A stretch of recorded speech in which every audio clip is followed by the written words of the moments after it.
Hi, it's me, Will. Well, today we have a lot to cover because Oscar Sunday is coming up. It's the culmination of the season that is my favorite season of the year, awards season. Today I'm going to talk about the Oscar nominated short films that I go to see every year because nobody really cares about them and just give them a little attention. And it always gives me a bit of an edge in the Oscar pool to have seen them. I usually just watch the animated and live action shorts because the cinemas at BAM, the Brooklyn Academy of Music, always screens them. But this year I had the added bonus of watching the documentary shorts as well because they were playing at Syndicated Movie Theater in Bushwick. We're going to do a little recap of the SAG and Image Awards, the last award shows to happen prior to the Oscars, which usually are a good indicator of what is to come. And I'll give you my Oscar predictions for Sunday's ceremony. Let's start with the Oscar nominated shorts because I've seen all the films in all those categories. Because I'm such a cinephile, I've pretty much seen all the movies in the major categories except for Ethan Hawke's performance in Blue Moon. Sorry, Ethan. I even saw F1, but I definitely did not see Avatar Fire and Ash. I'll give you my predictions for the other categories later, but I'll give you my predictions for the short films as I go through them. I'll also let you know which ones are worth tracking down to watch. The first one I watched was Three Sisters, which is about these three sisters who live tucked away on an isolated island in the middle of the sea. They each have their own little homes, but they fall on hard times and end up having to rent one of the homes out. The person who comes to rent the home is this kind of crude and body tattooed sailor who, in my opinion, does not seem like that much of a catch. But for some reason, the story turns into these three sisters vying for the man's attention using varying tactics. So, you know what I'm going to say? It definitely doesn't pass the Bechdel test. That's pretty droll. There's not real dialogue. The characters kind of express themselves with sounds. There's nothing really interesting about the animation style. It was just okay. I'd give it a little letter grade of a C. After that, we saw Forever Green, which is basically your typical Disneyfied animated film with cute furry creatures and some kind of moral lesson at the heart of the story. It's about this abandoned baby brown bear who's taken in by a forest tree and they form a special bond. It's kind of a combination between Brother Bear and the Giving Tree. And it's pretty heartwarming and sweet. I don't know if they're trying to make some kind of commentary on the environment or consumerism or maybe obesity, even, because there's one point where the baby bear discovers potato chips and then all of a sudden he just loses his mind. It starts trying to eat as much junk as he can from the campsites and whatnot. So it was cute, but nothing you haven't really seen before. I will say, though, that most of the other animated short films are way more elevated and pretty much made for an adult audience.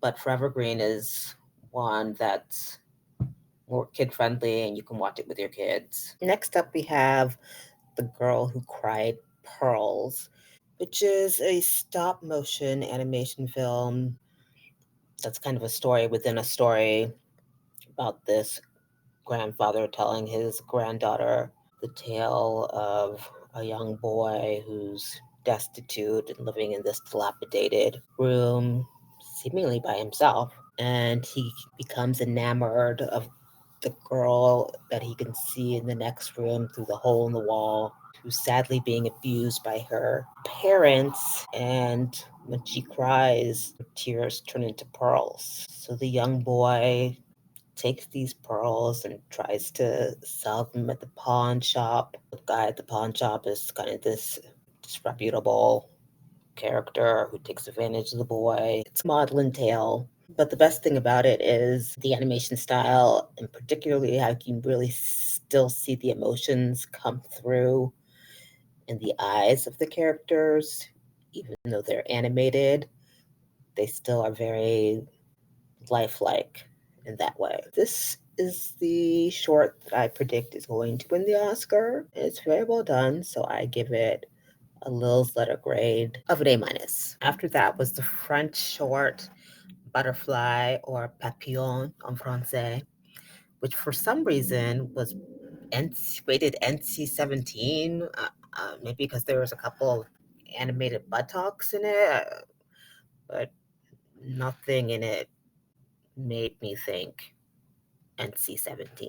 It's done in a really beautiful hand-drawn animation style that almost looks like an impressionist painting come to life, like a Gauguin, because it follows the story of this French Algerian man who was one of 3 known Jewish athletes to compete in the Olympics after surviving the Holocaust. It takes us through his whole life, starting as a child who's afraid to swim, into his time living in a concentration camp, and then he survives that to become a medaled Olympic swimmer. So he's still taunted and reviled because of his religion. It's actually based on the true story of Alfred Nakash. It's only 15 minutes long, but I'm sorry to say it felt like it kind of dragged and the pacing wasn't that great. The animation is really beautiful. It's like I said, it looks like a painting. You can see each brush stroke in the animation. But I didn't think it was one of the stronger films, so I gave it a Lil's letter grade of a B-. The last animated short is called Retirement Plan, which was my personal favorite. This Irish short narrated by everybody's favorite Irishman, Domhnall Gleeson. The animation is hand-drawn and almost looks like comic book style. There's really no traditional storyline with a beginning, middle, and end. It's basically just a 7-minute long meme of a man talking about all the things he wants to do when he retires. This one resonated the most with me because I think about that all the time. All the books I've wanted to read that I've never read, all the places I want to travel to. I even have what I call my retirement watch list, which is all the shows that I never watched during their initial run that were critically acclaimed and had big followings. I just never felt compelled or had enough time to watch them. So during my retirement, I will be binging shows like The West Wing, Scandal, The Sopranos. I might even turn it into like a weekly watch party at the retirement home. This was certainly the funniest of the shorts, and I really enjoyed it. So I gave it a Lil's letter grade of an A+. Okay, now we're going to pivot to the live action shorts, which are definitely a lot more adult and serious than the animated shorts. But I'll start with the one that's the most lighthearted, which is also the one I think is going to win the Oscar. It actually does start off on kind of a heavy note, with the setting being this bar with a bunch of down on their luck men around the bar or at tables by themselves. There's like a drunk priest, a sad obese man sitting by himself. And then there's this one particular derelict who's walking around the bar trying to get somebody to buy him a beer and claiming that he should get one because he's probably the best singer in the bar. So the bartender turns it into a singing contest where he will give a free beer to whoever actually is the best singer in the bar. So everybody takes their turn singing with varying degrees of skill and talent. And the movie crescendos to this really sentimental, almost saccharine, sweet moment. It feels a little disingenuous and a little hokey, but then something happens in the last few seconds of the film that totally takes away any of those thoughts. It's well written, it's well directed, and the casting is really good. I'm sure all these men are lovely people in real life, but they did a very good job at portraying what some might call deplorables. I give it a Lil's letter grade of an A. It's only 18 minutes long and it's available on Netflix, so highly recommend you watch it. Next up, we have A Friend of Dorothy, which I really enjoyed. And if I was a voting member of the Academy, I'd be torn between voting for this one and The Singers. It starts with a fun cameo from one of Britain's most beloved comedians, Stephen Fry, who plays a solicitor who's giving a reading of a will. Turns out to be the will of this 80-something-year-old woman named Dorothy, who's brilliantly played by Miriam Margolyes, who some of you might know as Professor Sprout from the Harry Potter movies, or at least that's what her IMDb says.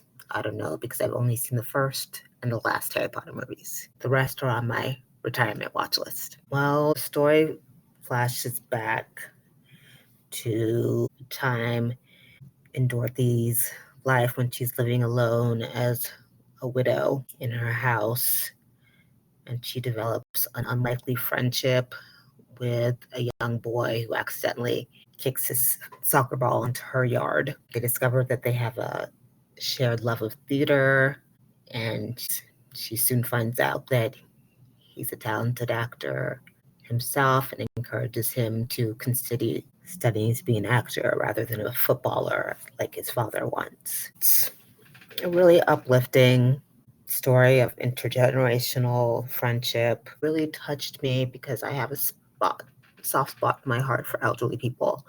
I actually did my high school community service at the old folks home. They're just so fun and mischievous in some ways, have so much wisdom to impart and life experience to share. And they usually have very interesting ways of expressing themselves and their opinions, which is basically why I can't wait to become an elderly person. So I can say whatever the F I want. And people will just be like, oh, yeah, she's just the crazy old lady on the block. Don't mind her. Back to A Friend of Dorothy. I really enjoyed it. It's a good watch, and I give it a Lil's letter grade of an A. Okay, I'm going to give you a little palate cleanser here before we move on to the last two shorts, which are kind of dark and heavy. And I'm going to talk about the delightfully funny, tongue-in-cheek film called Jane Austen's period drama, which tells the story of Estrogenia Talbot, who receives a long-anticipated marriage proposal from her suitor, Mr. Dickley. But then during the proposal, her period unexpectedly starts. He thinks she's like dying or something, so he carries her over the moors back to her house before he goes back out to find a doctor. And Estrogenia and her sisters try to figure out a way to explain the notion of periods to Mr. Dickley. It's pretty cute and a good satire that plays up all the tropes of the Jane Austen period dramas that we've seen, like Sense and Sensibility and Emma, and currently Bridgerton. It has the annoying little sister that wants to be treated like a grown-up, the nosy housemaid who's trying to get into everybody's business, the old dad who wants nothing to do with any of the business. It's fun, but it played more like a Funny or Die video. I will say it's nice to have the Academy recognize a short film that's not so dark and depressing, one that's just silly and fun. I think for many of the men in the audience, it was also very educational because most of them probably left the theater knowing a lot more about menstruation than they did when they first walked in. I give Jane Austen's period drama a Lil's letter grade of a B minus. This is one you should definitely try to watch if you have the opportunity. Okay, now we're going to move on to the dark and depressing shit with Butcher Stain, an Israeli film about a Arab Israeli butcher who works in a deli and is falsely accused of tearing down the posters of the missing Israeli hostages in the break room. It's very timely. It feels like something that could definitely happen in real life. My biggest qualm with it, though, is that the lead actor is not that strong. He wasn't really able to convey all the different emotions that this man would have been going through. He wasn't the best of the bunch, and I give it a Lil's letter grade of a C. Last up, we have the French short Two People Exchanging Saliva, which is a great title and sounds really interesting, but this one was a lot, y'all. It was very extra. It's about this dystopian world where kissing is outlawed and people don't brush their teeth.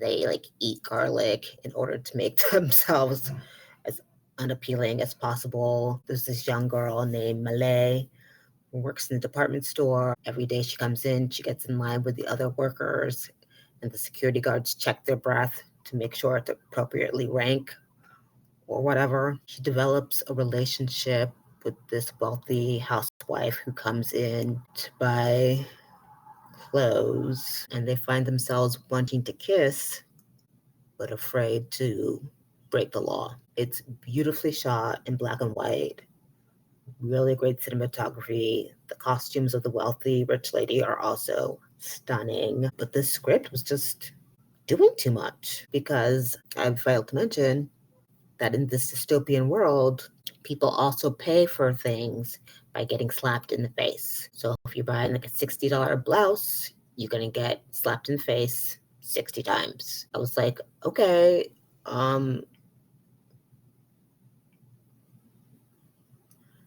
that's fine, but you need to pick one. It can't be the outlawed kissing and people not brushing their teeth and people getting slapped in the face. That's too much. The actresses who played the main characters are really well suited to the roles and do a good job. But it was 36 minutes long, and you felt pretty much every minute of it.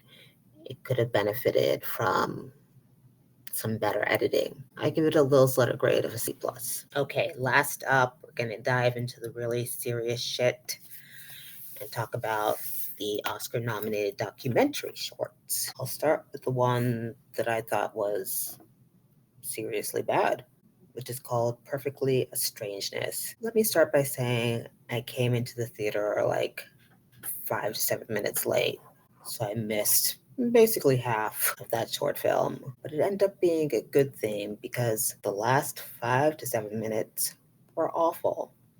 So unless something really great happened at the beginning, I cannot recommend this film. It follows 3 donkeys as they travel through some kind of barren wasteland or like astronomical observatory with telescopes and satellites all over. There's no dialogue. I don't even think there was a score. I can't even remember if the donkeys brayed once or twice. I definitely remember the clicking of their hooves, but I was just basically just sitting there wondering what I was watching. It was like 12 minutes of just donkeys. Maybe they're trying to say something about nature versus technology. I don't know, but I give this one a Lil's letter grade of a D. Okay, moving on to the next film called The Devil is Busy. It's just about a day in the life in an abortion clinic. Yay!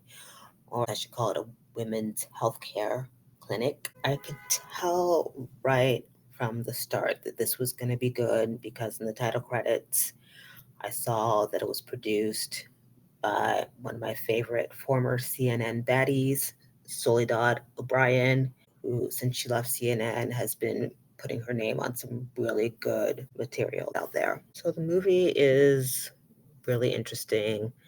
It's shot in a cinema verite style, and it shows what happens at this women's healthcare clinic from the point of view of everybody who works there, from the security guard who opens up the facility in the morning, to the doctor who worked with the patients, the sonogram tech, the intake operator who takes the phone calls. It's really just fascinating to see what goes into making a place like that run and operate. It also has this really interesting juxtaposition of the security guard, who we start and end with being like a deeply religious woman. Some people might think is at odds with her working at that type of clinic. The only thing I didn't love about it, which is sometimes my problem with other documentaries, particularly Michael Moore ones,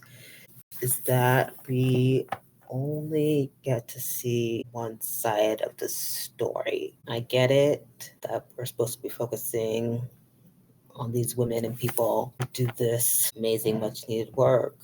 But I also kind of wanted to hear from the protesters who show up every day. They're part of the story and what happens there too. And they even have relationships with some of the workers there, like the security guard, when she comes in the morning, waves to one of the protesters outside, and she's like, "Hey, Jerry." She says, "Jerry's here every other day." I'm always just genuinely interested in what goes into the thinking of people who have other views than myself. I like to see all sides of the story, but I get it that that's not what this particular film was about. It was really strong and probably would get my vote if there hadn't been another stronger movie in the bunch. I gave it a Lil's letter grade of an A minus. Next up was Armed with Only a Camera: The Life and Death of Brent Renaud, which is about photojournalist Brent Renaud, who traveled into some of the most war-torn, conflict-ridden places in the world to report what was going on there. He was in Iraq, in Haiti, Afghanistan, Chicago. He ultimately died while he was reporting on the war in Ukraine. This was basically a basic documentary short that would be nominated for an Oscar. It uses a lot of the real life footage from Brent's travels and reporting, so that's kind of interesting. But there's nothing particularly amazing about this short. It did make me ponder a question I sometimes have about documentaries and then also photojournalism, I guess, about what is the line between documenting and exploitation. I understand that it's important for us to capture what happens in wars, especially the human cost and devastation, but it takes a certain kind of person who can just stand there and click their camera while a children's hospital is getting bombed. It's kind of strange to me, but I guess we're seeing more and more of that these days, with people being in life-threatening situations, just having somebody record them with their camera phone rather than stepping up to actually help them. Photojournalism is a much-needed field, important for us to have until the drones and AI take it over. The film ends with the epigram that over 100 journalists are killed every year reporting in conflict zones. There's also talk of a feature-length film being made about Brent, which I think would actually be more interesting than this documentary. It's funny, sometimes I see a feature film based on a true story and I think, oh, this would have been better as a documentary. It's not often that I think the opposite. This one gets a Lil's letter grade of a B minus. Okay, next up is All the Empty Rooms, which is my pick to win the Oscar. It's a heart-wrenching documentary. It made me cry, but it wasn't done in a manipulative way. It's about CBS journalist Steve Hartman, who typically does lighthearted feature stories, but decided that he wanted to do something with a little more gravitas.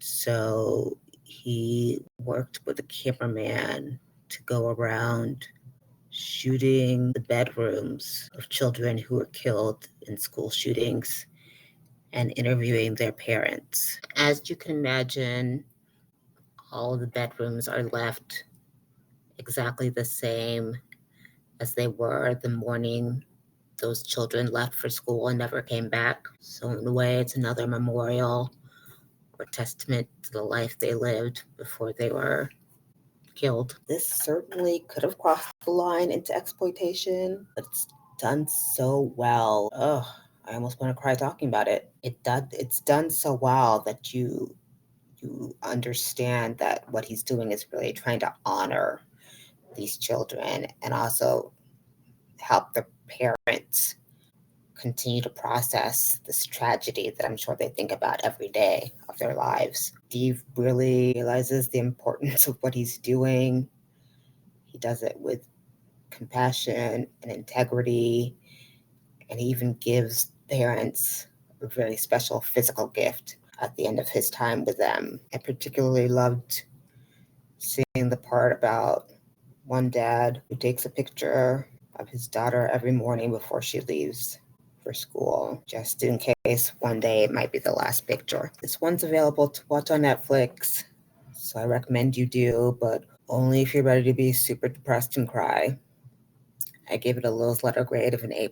Okay, the last film that I saw was Children No More Were and Are Gone, which is an Israeli film about protesters in Tel Aviv who stand in silent protest, holding pictures of the children that have been killed in Gaza during the war that's been happening for the past few years. Some of the children never even had their pictures taken, so the protesters hold up illustrations of flowers to represent them. I took quick note of and was not surprised to see that this was mainly a women-led initiative.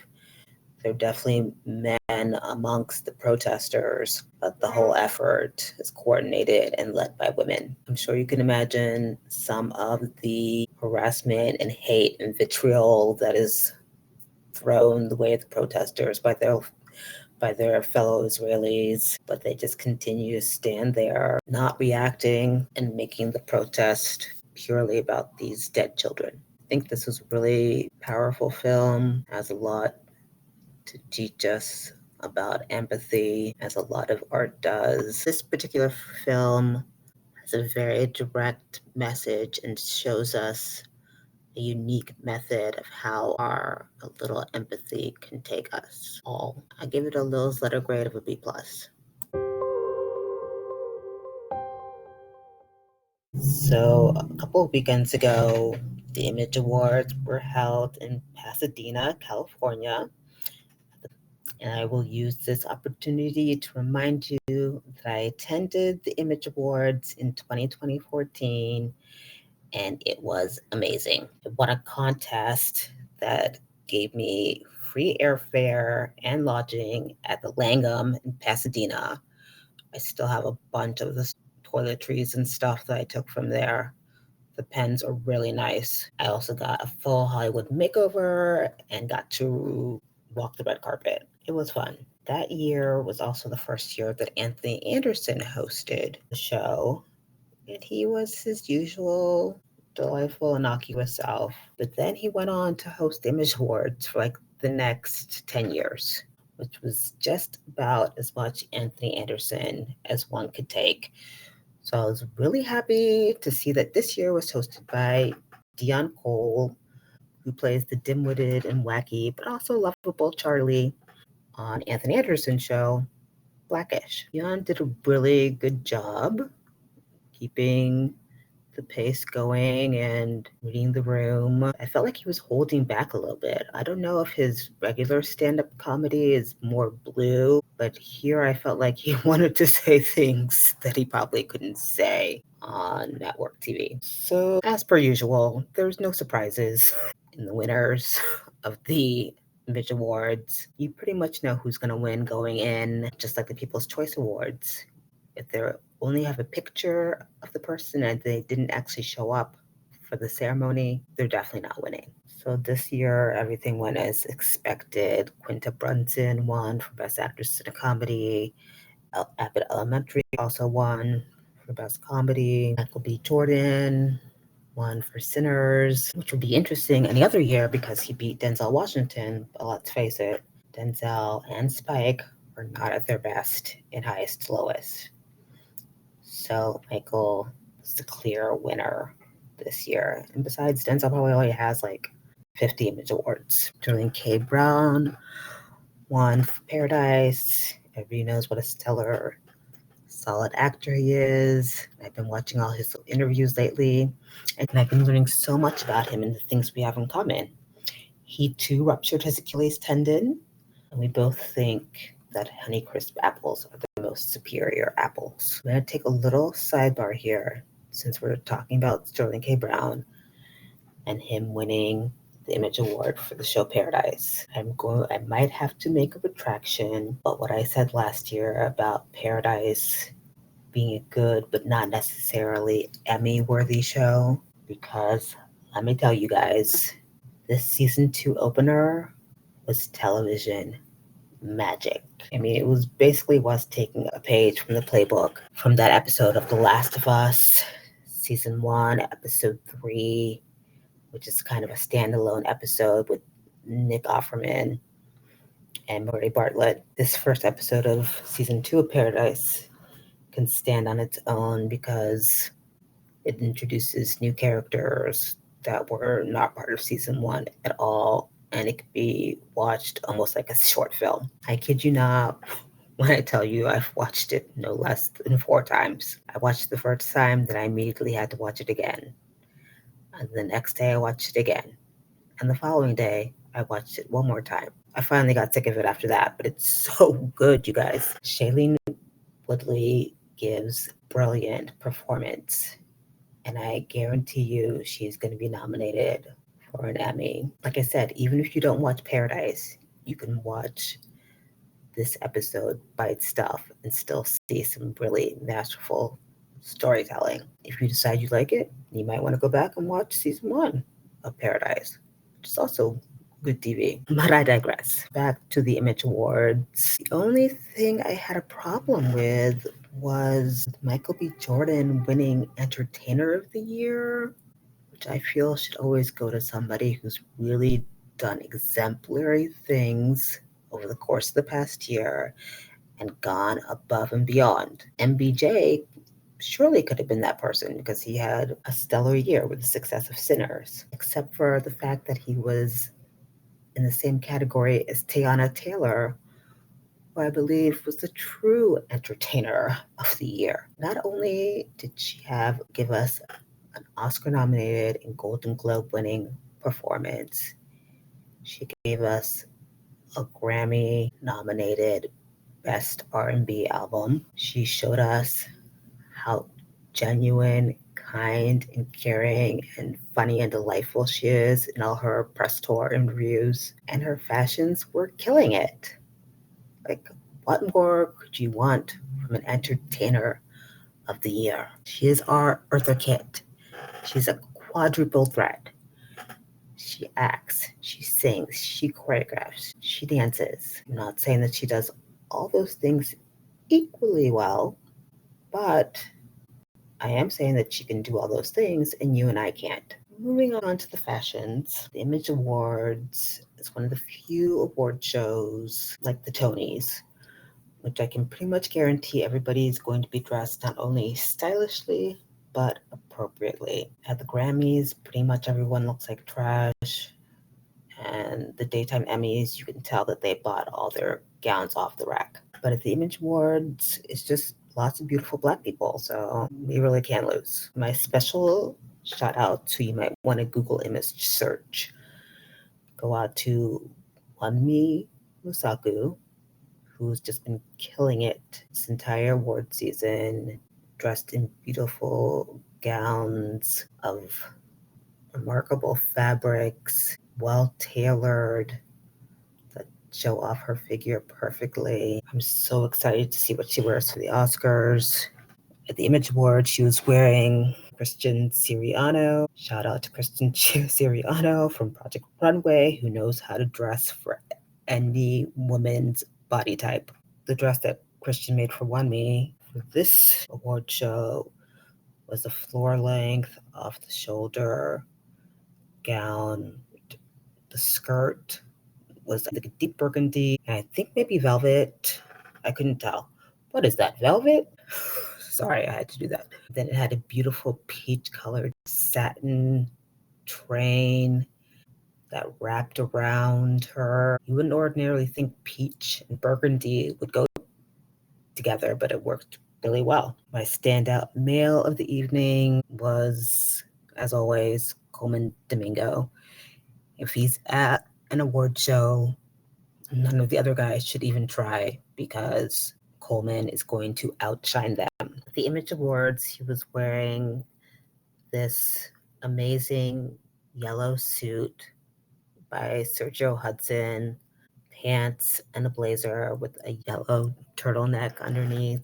Just looking like a ray of sunshine. Tens, tens, tens across the board. Okay, so the very next evening after the Image Awards, and I almost feel sorry for these poor Black celebrities who had to do both, because when did they sleep? They also had the SAG-AFTRA, what they're now calling Actor Awards. It was hosted for, I think, the second or third year by my fellow Tisch alum, Kristen Bell, who actually started the show with a musical number, which I was very pleased to see because a lot of people don't know that her beginnings are in musical theater, and she's a great singer. So the opening number was like cutesy, whatever.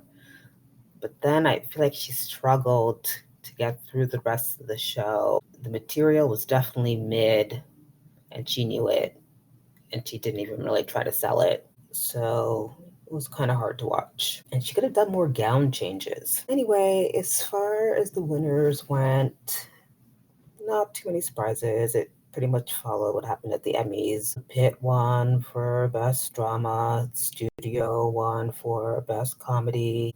Catherine O'Hara, deservedly and rightfully so, won for the studio because not only is she Catherine O'Hara, she's also dead. So it would have been really evil if they didn't give it to her. I guess the only mild surprise was Kerry Russell winning for The Diplomat, which is a very good show, and I still have to watch season 2. I will make a little side note about Kerry and send a message to her stylist that they have to remember that not only is she going to be televised in what she's wearing, she's also going to be photographed in it. She was wearing this really lovely, once again, I think maybe velvet, deep burgundy gown, which cambered really well when she came up to accept her award. But when you look at the red carpet photos, it looks just like a basic, boring black dress. The color does not come through at all in the photographs. The biggest shocker of the night in what has been a tight race, which I've been saying for the past few months, is pretty much Timothy's to lose. Michael B. Jordan ended up winning for Best Actor, which totally makes sense because it's an excellent performance. And this is an award that is voted on by his fellow actors. And Game recognized Game. Actors know how stupid hard it is to play twins in any kind of production. I'm going to circle back to one of the best portrayal of twins I've ever seen from the 80s and 90s, brought to us by David Canary, who played both Adam and Stuart Chandler on All My Children. I mean, that man was giving a masterclass in acting. Not only could you immediately tell when he was playing Stuart or Adam, not just by the clothes he was wearing, but his facial expressions, his tics and mannerisms. His face would be like a harsh, hard statue when he was playing Adam, but his entire face softened and lit up, and he had this childlike quality when he was playing Stuart. It was really amazing. All that said, I think it's going to be a tight race between Timothée and MBJ come Oscar night. Michael has been gaining a lot of last-minute momentum, and Timothée has not been doing himself any favors with some of the recent comments he's been making about the ballet and opera. I don't know who his publicist is, but he needs to fire them. Moving on to the fashions. Most Google image search worthy woman of the night goes to Allison Janney in a beautiful white, bejeweled, structural, floor-length column dress by Raisa Vanessa, off the shoulder, and showed off that part of her body beautifully, and only a woman as tall and statuesque as Allison Janney can really pull that off. My girl Demi Moore was also looking flawless as usual. Schiaparelli, some people might question the little bustle that she had going on the back of her dress, which I couldn't tell if it was made of feathers or tulle or both. One might say it made her look like an ostrich, but I thought it was still stylish. Michelle Williams also looked beautiful in a pale pink Prada Seath dress that was bejeweled, and she was styled to look like the second coming of Grace Kelly. The award for Most Approved goes to our dear friend Parker Posey, who usually looks like the third Beale sister from Grey Gardens, but at the Actor Awards, she did tone it down a little to give us a nice pink Gucci dress, floor-length, long sleeves with feathers at the hem and cuffs, and a pussy bow neckline. Was it great?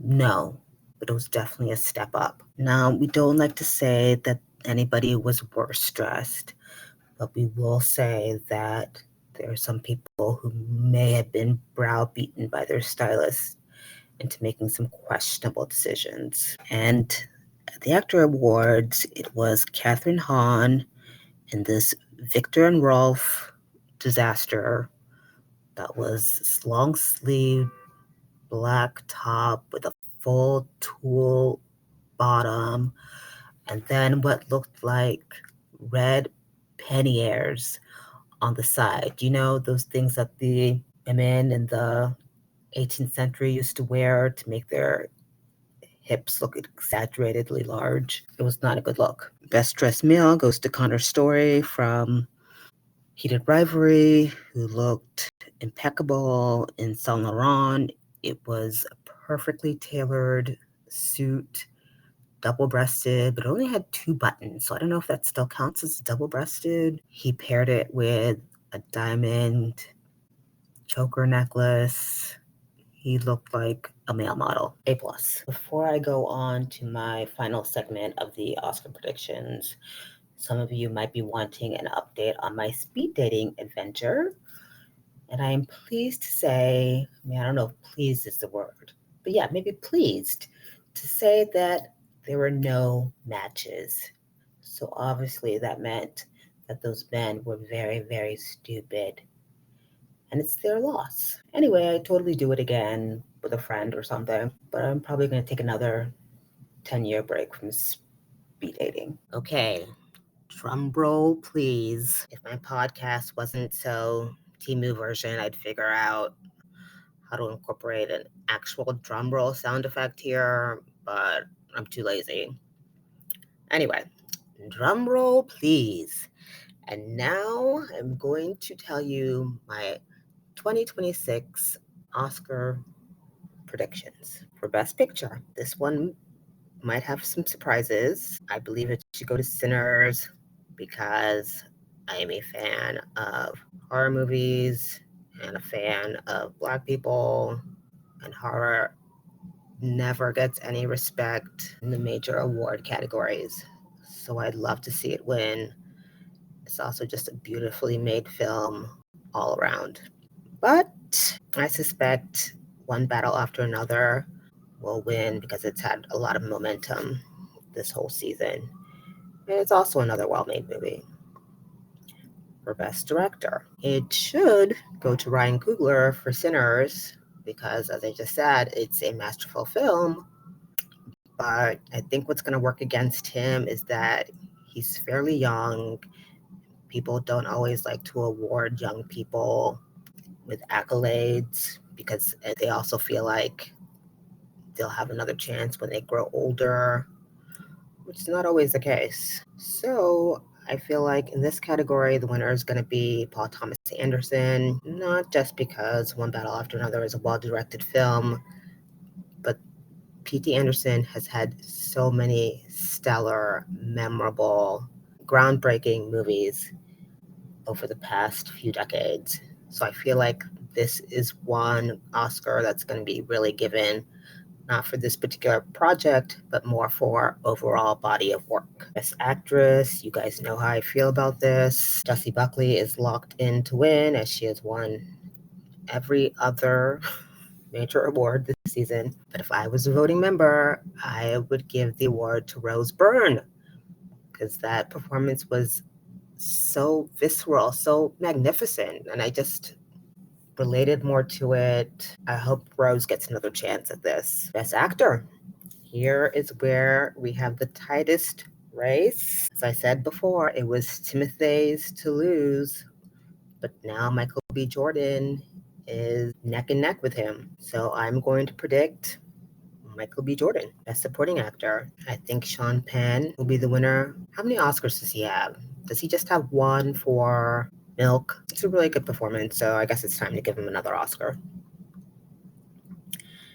Best Supporting Actress. It should be Amy Madigan, hands down the most outstanding, and I mean that in so many ways, performances of the year. She's another one who's done a lot of good work over her career and deserves recognition. Best Adapted Screenplay. It's definitely going to be P.T. Anderson for One Battle After Another.